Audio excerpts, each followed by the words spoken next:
పిచ్చి పడిపోతుంది పట్టుకోండి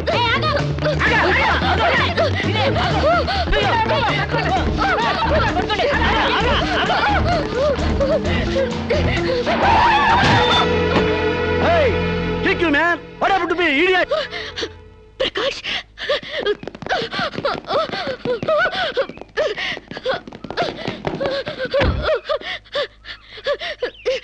Aru Sirisha? Aru Sirisha? My God, what happened, yaar? Hair enti, white hair enti, get up enti, what happened, yaar? అవన్నీ తర్వాత చెప్తాను ముందు నన్ను ఇక్కడి నుంచి తీసుకెళ్ళు ప్లీజ్ ఎక్కడికి తీసుకెళ్ళేది మర్యాదగా వస్తావా లాక్కెళ్ళమంటావా Hey, who are you, man? Sir me mental hospital staff sir ఈ పిచ్చిది పారిపోతుంటేను What? నీకు మెంటలా? వస్తావా Wait, man. Sirisha? What is my name? Vijay Prakash మనం ఎక్కడ పరిచయం అయ్యాం? ఫారెన్ లో Yes! నేను నీకేమవుతాను? ఫ్రెండ్ ఇంత క్లియర్ గా మాడుతుంటే మెంటల్ అంటారా? నీకు తెలియపోతే తెలియనట్టు ఉన్నాడు సార్ అంతేగాని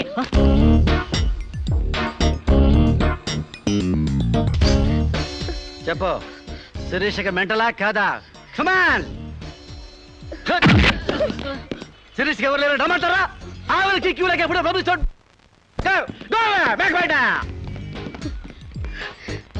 don't worry Sirisha, I will take care of you. Please come dear.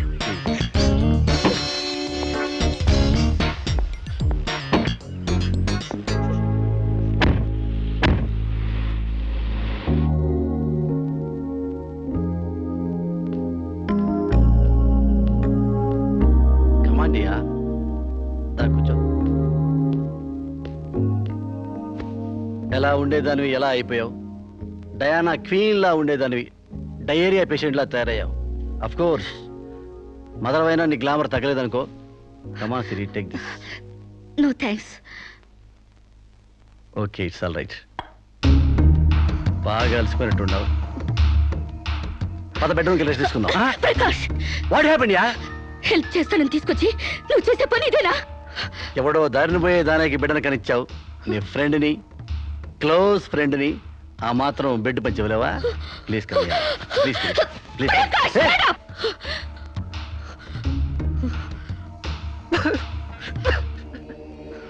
దుర్మార్గుడా, దుష్టుడా, ఒంటరిగా ఆడపిల్ల మీద చేస్తావురా?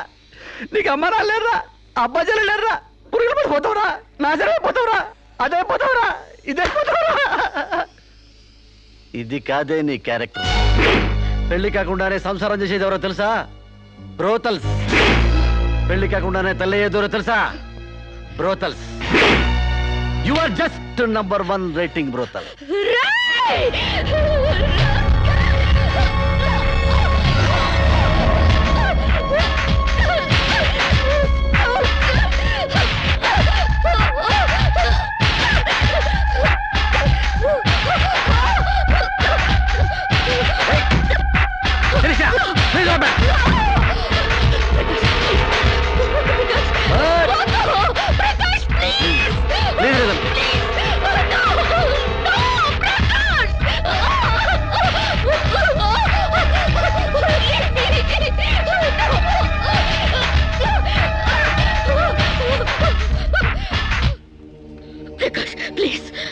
శిరీష, చాలా టెన్షన్ పెడుతున్నావు శిరీష.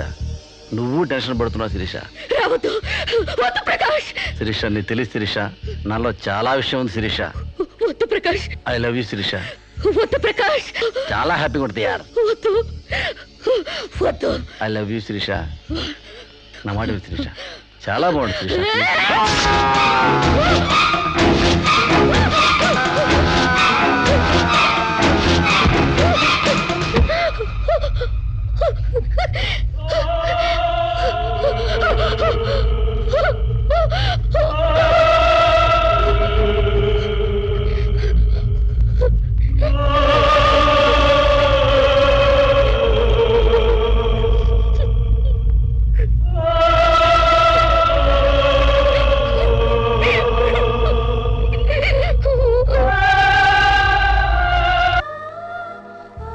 సార్, ఈవిడ అన్నయ్య దగ్గరికి వెళ్ళొచ్చాను. ఈవిడికి మాకు ఎలాంటి సంబంధం లేదని చెప్పారు సార్. దీనికోసం మనిషి అన్నవాడు ఎవడూ రాడు కానీ కేసు రిజిస్టర్ చేసి కోర్టు తీసుకుపోదండి.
ప్రకాష్ నువ్వే చంపావా?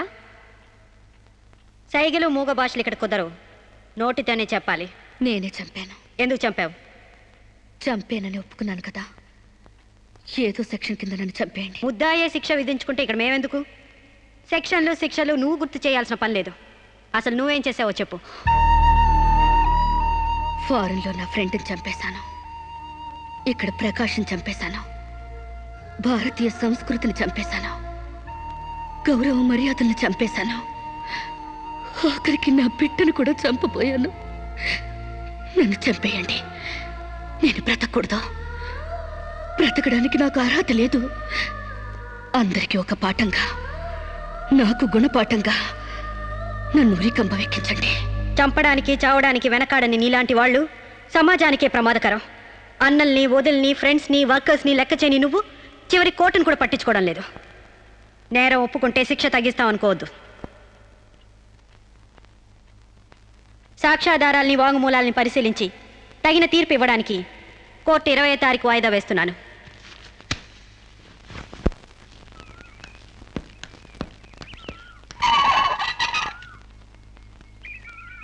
నేను జడ్జ్మెంట్ వాయిదా వేస్తున్నట్టు మీరు జర్నీని అర్జెంట్ చేస్తున్నారా? ఎంతైనా జడ్జ్ భర్త అనిపించారు.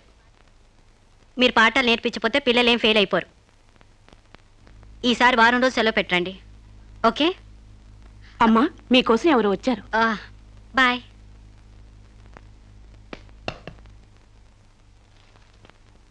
నమస్కారం అండి, నా పేరు సాంబశివరావు అండి.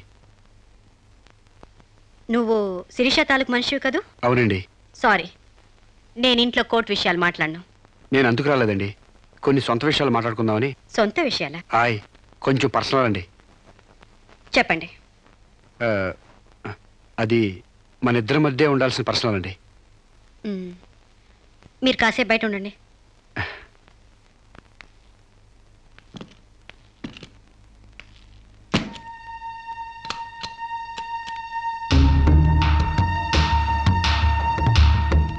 చాలా సీక్రెట్ కదండి, అందుకే తెలిపేశాను.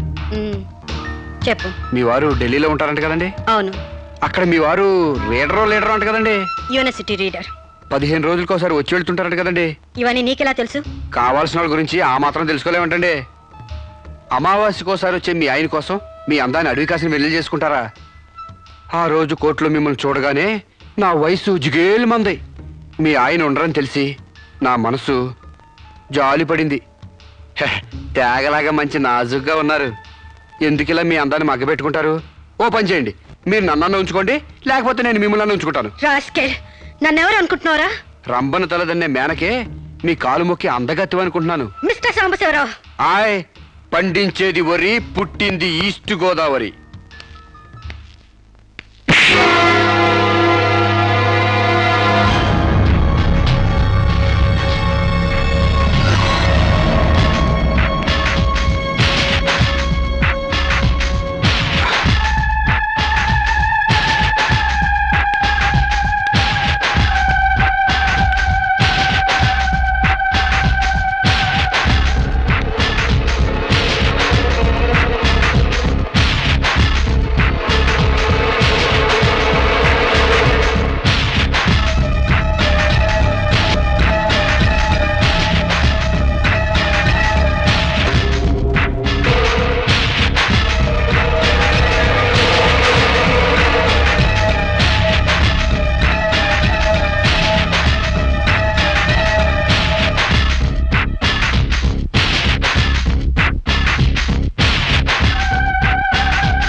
వాట్ మేడం, ఏం జరిగింది? అతను చాలా ఇండిసెంట్ గా ప్రవర్తించాడు. అసలు వీడి లోపల ఎందుకు రానిచ్చారు మేడం? ముందు అతను హాస్పిటల్ తీసుకెళ్ళండి ప్లీజ్. Constables, call ambulance. ఆగండి.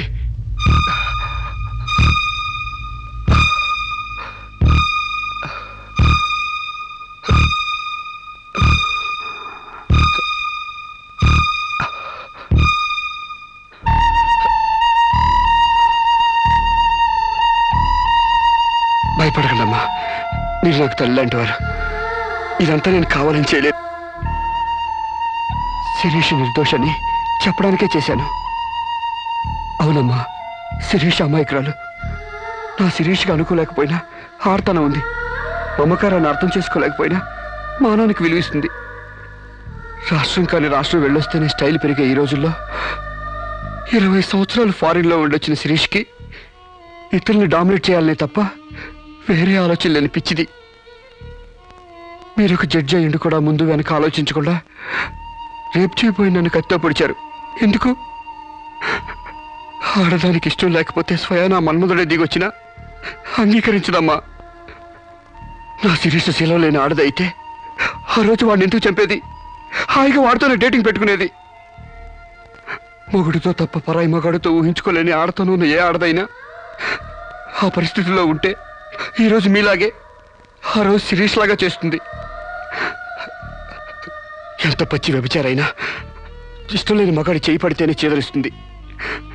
నా శిరీష్ సిగ్గు తెలియంది కానీ శీలం లేనిది కాదమ్మా. తను నా తమ్ముడిని ఏ డేటింగ్ పేరుతో మోసం చేసిందో అదేవిధంగా మోసం చేసి తనలో మార్పు రావాలని నాటకం ఆడాను. అవును మేడం, శిరీష్లో మార్పు తేవాలని నేను సాంబశివరావు కలిసి ఈ నాటకం ఆడాం. ఆమెలో మార్పు సాధించాం. కానీ లాస్ట్ మూమెంట్లో మర్డర్ కేసులో ఇరుక్కుంది.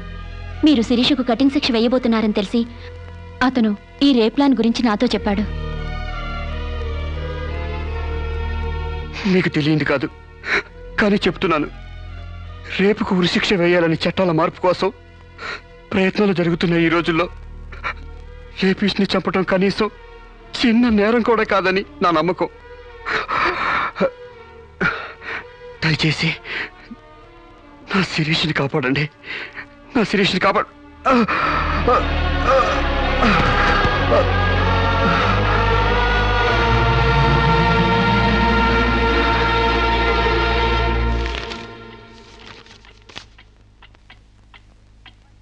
మనల్ని కుట్టినా కుట్టకపోయినా చీవని తేలిని పావుని చంపేస్తున్నాం మనకు హాని కలగకూడదని. శిరీష తన మానానికి హాని వాటిల్లిందని ఒక చీడ పురిగిని చంపింది. ఒక పథకం ప్రకారం ముందు వేసుకున్న ప్లాన్ ప్రకారం చంపలేదు కాబట్టి ఆ క్షణానికి ముందు హతుడు ప్రకాష్కి ముద్దాయి శిరీషకి పగలు ప్రతీకారాలు లేదు కాబట్టి ఆమె ఇంటెన్షన్గా అతన్ని గాయపరచలేదు కాబట్టి ఈ కేసుని కొట్టివేస్తున్నాను. 100 మంది దోషులు తప్పించుకున్నా ఒక నిర్దోషి కూడా శిక్ష అనుభవించకూడదు. న్యాయమూర్తి కోర్టు ద్వారానే కాదు, ఎలా తెలిసినా సాక్ష్యాలు స్వీకరించాలి. తనిస్తున్న ఏ తీర్పైనా పూర్తి నమ్మకంతో ఇవ్వాలి. ఈ 3 సూత్రాలు ఆడదానికి 3 ముళ్ళ మంగళసూత్రాల న్యాయమూర్తికి పవిత్రమైనవి. ఈ సూత్రాలపై నమ్మకంతోనే ఈ తీర్పు చెప్తున్నాను. సాక్ష్యాధారాలు పరిశీలించిన పిమ్మట శిరీష తన నేరాల్ని అంగీకరించిన నిర్దోషిగా ఆమెను విడుదల చేస్తున్నాను.